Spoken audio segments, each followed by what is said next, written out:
Hello, in front of me I've got GameSir Nova Lite. In this video we'll check if this controller supports dedicated app.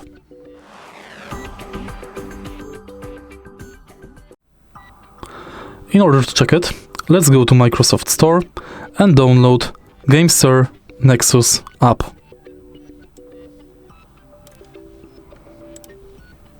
Install it and open the app.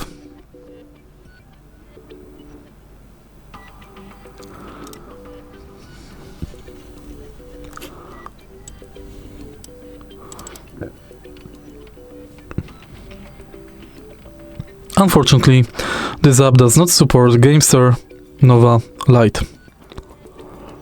If you find this video helpful, please leave like, comment and subscribe.